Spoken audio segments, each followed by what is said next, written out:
يا إلهي ومليكي أنت تعلم كيف حالي وبما قد حل قلبي. الحمد لله رب العالمين وبه نستعين على أمور الدنيا والدين. أشهد أن لا إله إلا الله وحده لا شريك له القوي المتين، وأشهد أن سيدنا محمدا عبده ورسوله الصادق الوعد الأمين. اللهم صل وسلم وبارك على سيدنا محمد خاتم الأنبياء والمرسلين وعلى آله وأصحابه والتابعين ومن تبعهم بإحسان إلى يوم الدين.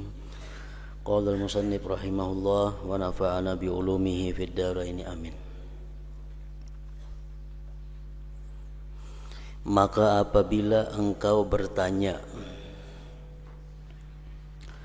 apakah itu bidayatul hidayah, permulaan jalan menuju hidayah? Apa yang dimaksud dengan itu permulaan jalan menuju hidayah? Untuk dapat aku mencobanya bagi diriku.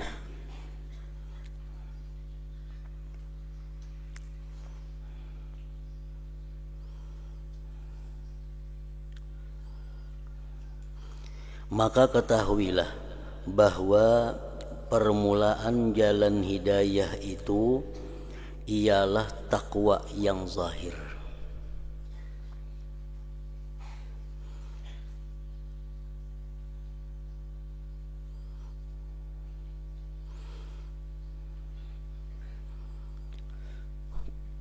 Permulaan jalan hidayah itu ialah takwa yang zahir.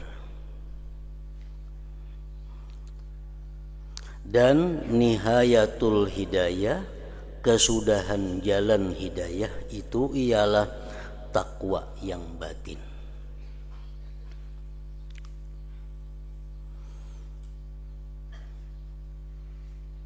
Dan surga itu tidak akan dicapai kecuali dengan takwa.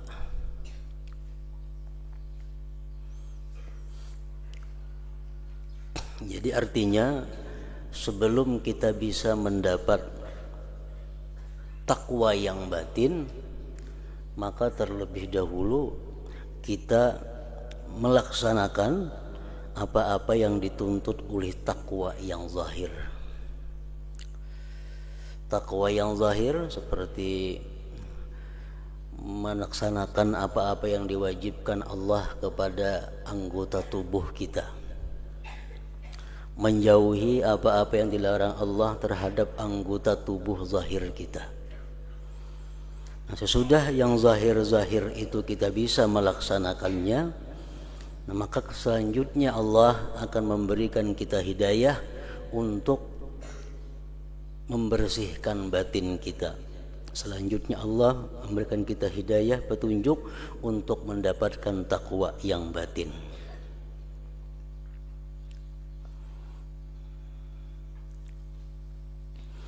Jadi para ulama membagi takwa itu ada 3 macam bagian takwa. Yang mana 1, 2, dan 3 itu merupakan perjalanan takwa. Yang pertama disebut adalah takwal awam, takwanya orang awam. Takwa orang awam ini adalah takwa syirki, takwa daripada syirik. Itu tangga yang pertama.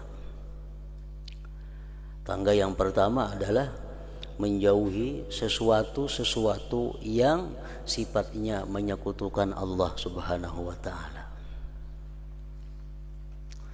Nah, kemudian sesudah itu berjalan, lalu kita naik kepada takwa khusus. Takwa khusus. Takwa khusus ini adalah imtitsalul awamir wajtinabun nawahi. Artinya menjunjung perintah Allah dan menjauhi apa-apa yang dilarang oleh Allah. Nah, inilah yang dimaksud dengan takwa yang zahir. Apabila sudah kita mampu untuk menjalankan takwa yang khawas ini, Takwa yang khusus ini menjauhi yang dilarang Allah, melaksanakan yang diperintah Allah sudah bisa dilakukan, baru kita akan bisa naik kepada takwa khawasul khawas. Takwa khawasul khawas itu ialah tarku ma yashghalu an dzikrillah, meninggalkan sesuatu yang menyibukkan engkau daripada mengingat Allah. Nah, inilah merupakan nihayatul hidayah, puncak daripada hidayah Allah Subhanahu wa taala. Apabila kita mampu meninggalkan sesuatu yang membuat kita lalai terhadap Allah, berarti kita sudah dapat puncak hidayah dari Allah Subhanahu wa taala.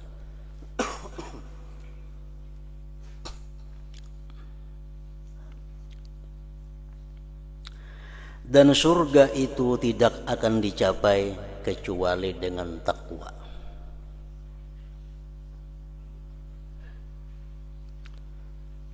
Tidak ada jalan lain untuk menuju surga, hanya takwa. Sebab dengan takwa itulah kita akan mendapat rahmat Allah Subhanahu wa taala.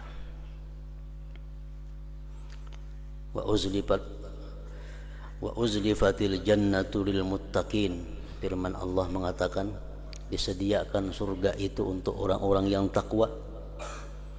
Wa jannatin arduhas samawati wal ardu uiddat lil muttaqin. Surga yang luasnya seperti langit dan bumi dikhususkan untuk orang-orang yang takwa. Jadi tidak ada jalan untuk menuju surga, hanya satu jalan, yaitu takwa kepada Allah Subhanahu wa taala. Dan tidak ada petunjuk kecuali bagi orang yang menyediakan dirinya untuk bertakwa. Kalau orang yang tidak ada minat untuk takwa, kada akan dapat hidayah dari Allah. Hidayah Allah itu hanya untuk orang-orang yang ingin bertakwa. Al-Quran mengatakan, "Dzalikal kitabu la raiba fihi hudan lil muttaqin." Al-Quran itu petunjuk lil muttaqin, bagi orang-orang yang takwa. Dan tidak ada petunjuk kecuali bagi orang yang menyediakan dirinya untuk bertakwa.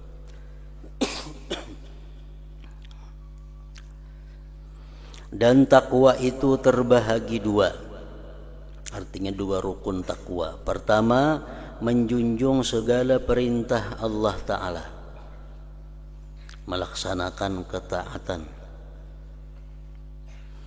Kedua, menjauhi segala larangan Allah Ta'ala, meninggalkan kemaksiatan. Itu takwa yang zahir. Maka di dalam kitab ini, ujar Imam Ghazali, akan saya sebutkan kedua-dua bahagian ini dengan serba ringkasnya.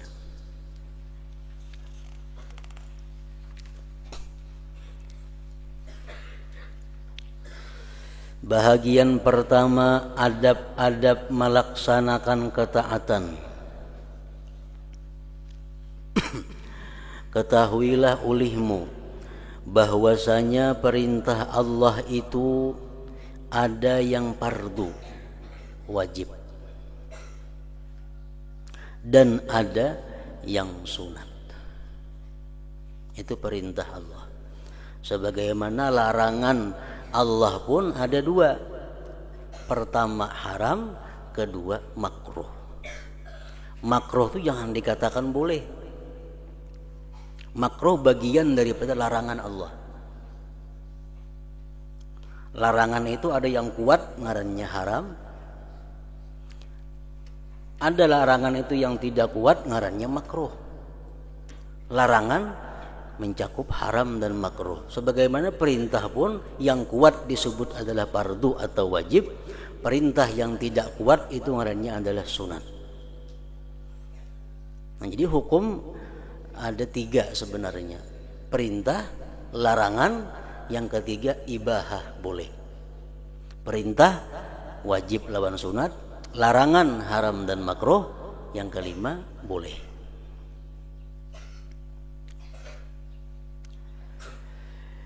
Ya, dan ada yang sunat. Yang fardu ialah modal, yaitu asas perniagaan.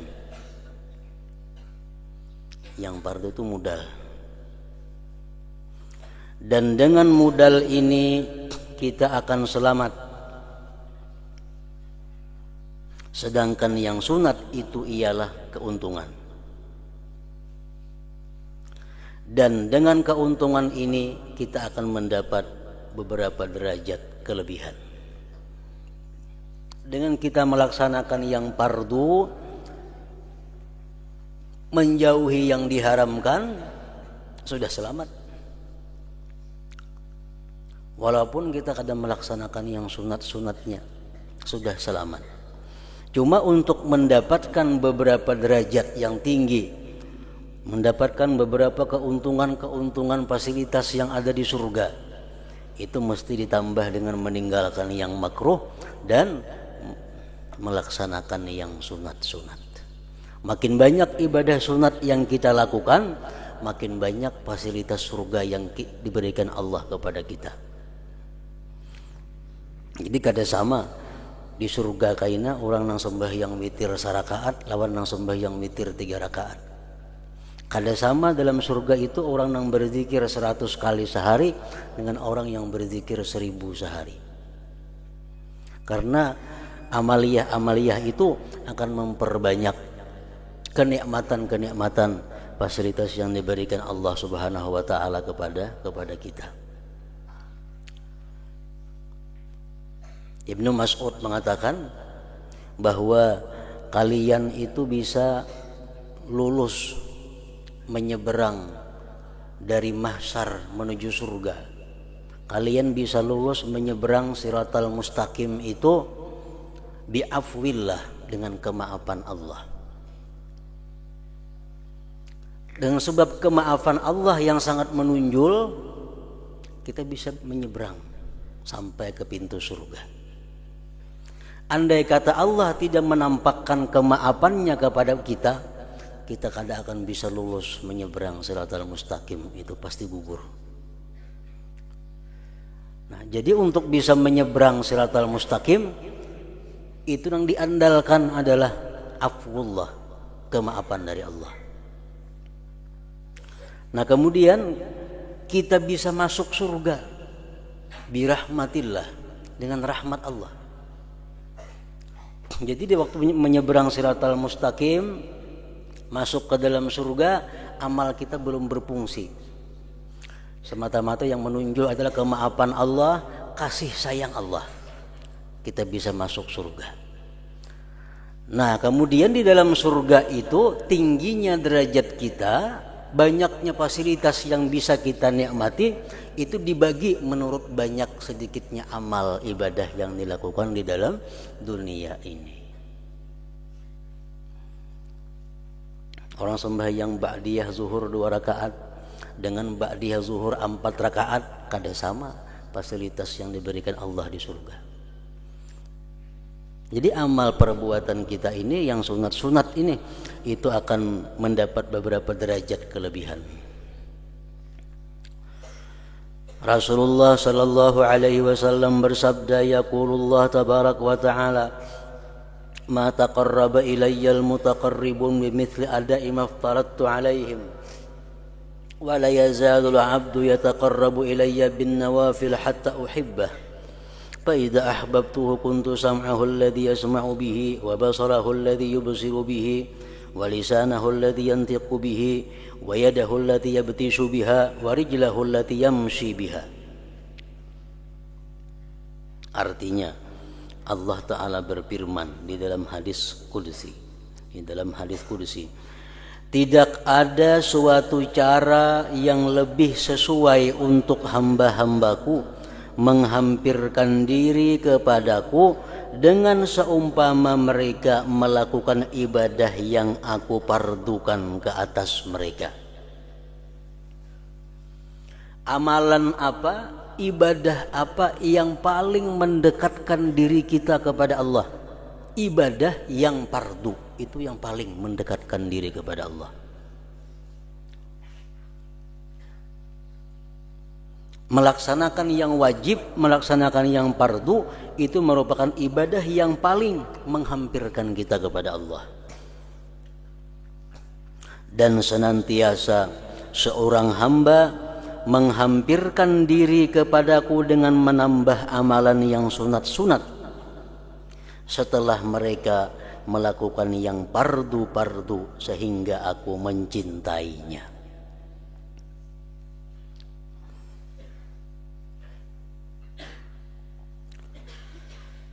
Di amalan fardu dahulu diselesaikan untuk mendekatkan diri kepada Allah, amalan fardu. Untuk mendapat cinta Allah, amalan-amalan sunat. Tetapi amalan sunat itu bisa berlaku, bisa bernilai kalau sudah selesai melaksanakan yang fardu. Jadi mendahulukan yang fardu daripada yang sunat itu hukumnya bisa wajib, bisa sunat.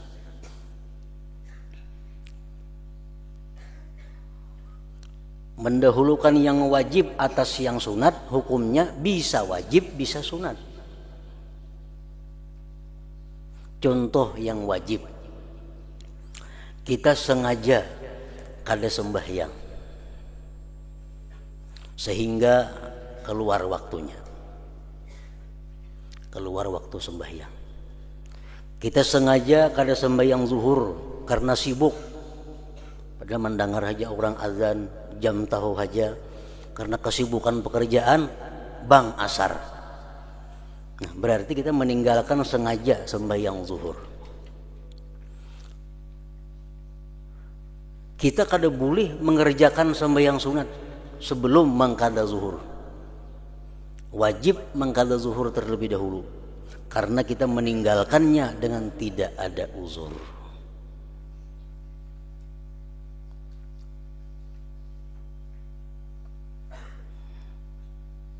Orang sengaja kada puasa di bulan Ramadan, sengaja kada puasa. Begitu habis Idul Fitri, dia wajib bersegera mengkada puasa itu. Jangan hendak puasaan lama.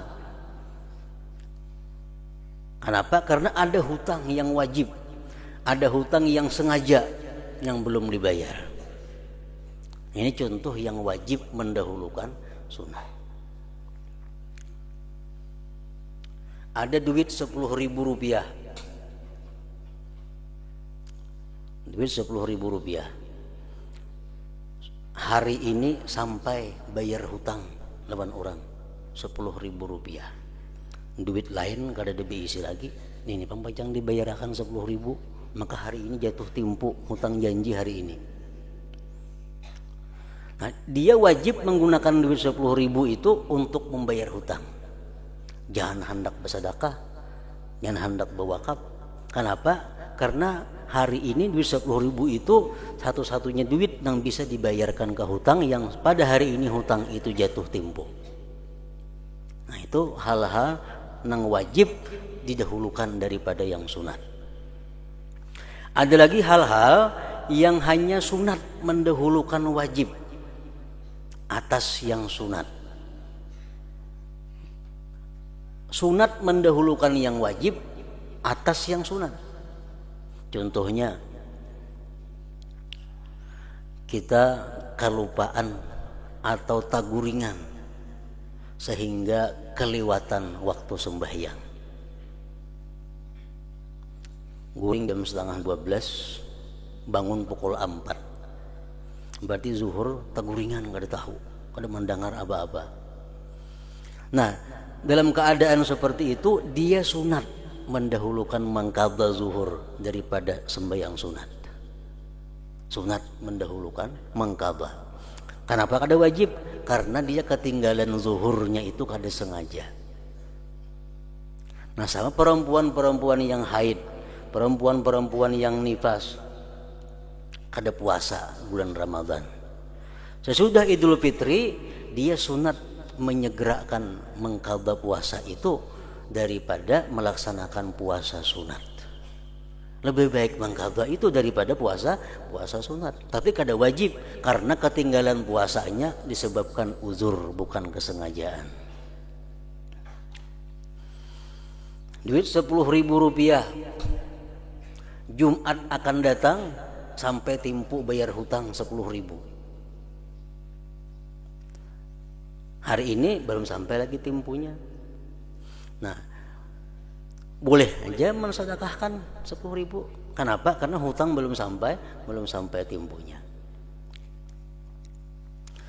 Nah, jadi di sini tadi bahwa ibadah fardu, ibadah wajib itu sesuatu yang paling mendekatkan diri kepada Allah.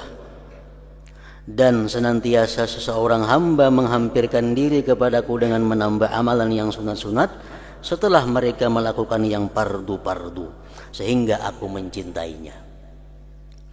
Maka apabila aku telah mencintainya, ujar Tuhan nih dalam hadis kudusi, bila mana aku telah mencintainya seorang hamba, maka akulah pendengaran yang ia mendengar dengannya, dan akulah penglihatan yang ia melihat dengannya, dan akulah lidahnya yang ia bercakap dengannya, dan akulah tangannya yang ia menyentuh dengannya, dan akulah kakinya yang ia berjalan dengannya. Kalau orang itu sudah dicintai oleh Allah, pandangannya orang tersebut adalah pandangan Allah. Artinya apa? Ada dua tafsir. Yang pertama menjelaskan artinya Allah selalu memelihara pandangannya daripada yang diharamkan. Kalau orang sudah dicintai Allah, ujar Tuhan, akulah lidahnya yang bercakap dengannya.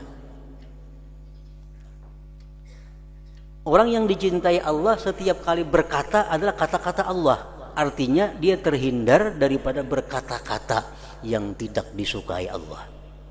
Dia dipelihara Allah berkata-kata yang tidak disenangi Allah. Kalau orang sudah dicintai Allah, tangannya pun dipelihara Allah daripada menjangkau, menjamah, menyentuh yang dilarang Allah. Orang yang dicintai Allah itu adalah orang yang dipelihara Allah kakinya daripada berjalan kepada hal-hal yang dibenci, dilarang oleh Allah Subhanahu wa taala. Walhasil, bila mana orang itu sudah dicintai oleh Allah, seluruh anggota tubuhnya dijaga Allah daripada hal-hal yang sifatnya maksiat yang diharamkan Allah.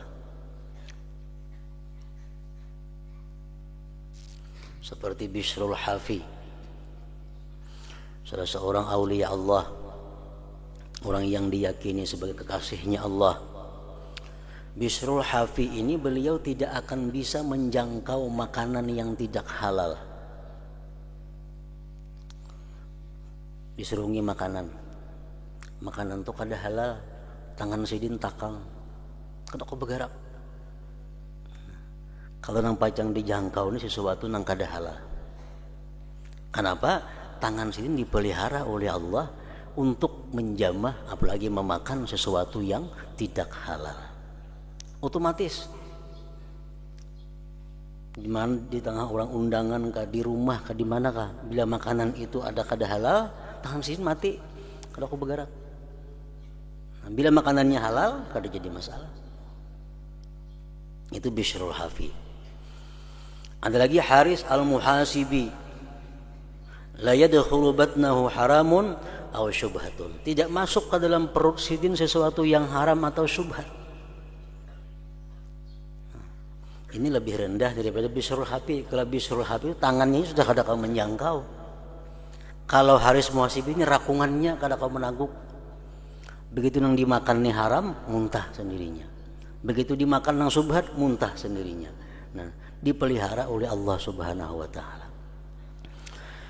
Nah, jadi artinya tafsiran daripada hadis ini yang pertama adalah orang-orang yang melakukan yang dipardukan Allah, orang-orang yang melakukan yang disunatkan Allah, akhirnya dia kekasih Allah. Akhirnya jadi kekasih Allah. Allah pelihara tubuhnya daripada perbuatan-perbuatan yang maksiat.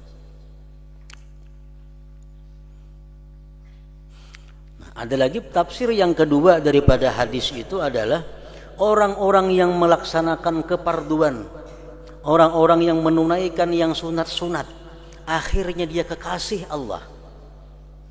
Akhirnya orang tersebut jadi kekasih Allah. Nah, bila orang sudah jadi kekasih Allah, apapun yang dilakukannya diampuni oleh Allah. Matanya memandang yang haram, diampuni Allah. Tangannya menjamah yang haram, diampuni Allah. Kakinya melangkah kepada yang haram, diampuni Allah. Kenapa? Karena ini sudah jadi kekasih Allah Subhanahu wa ta'ala. Ada satu ungkapan yang mengatakan idza ahabballahu abdan qala lahu if'al ma syi'ta qad ghafartu lak. Idza ahabballahu abdan, apabila Allah sudah mencintai seorang hamba. Allah sudah mencintai seorang hamba. Kenapa dicintai Allah seorang hamba ini? Karena dia konsekuen melakukan yang diwajibkan Allah. Dia meninggalkan yang dilarang Allah. Dia melaksanakan yang disunatkan Allah. Akhirnya dia dicintai oleh Allah. Nah, kalau Allah sudah cinta kepada orang ini, ujar Tuhan, ya abdi, ya habibi, hai kekasihku, if'al ma syi'ta, perbuat apa yang kau mau, qad ghafartu lak, engkau sudah kuampuni. Nah, jadi matanya memandang kepada yang haram, dimaafkan Allah. Kakinya melangkah kepada yang haram, dimaafkan Allah. Kenapa? Karena dia sudah dalam kekasih Allah Subhanahu wa ta'ala. Dan engkau wahai penuntut tidak dapat melaksanakan segala perintah Allah Ta'ala kecuali dengan menguasai hati dan seluruh anggotamu pada sekalian masa dan napasmu, bermula daripada pagi sampai ke petang, sampai kemarian.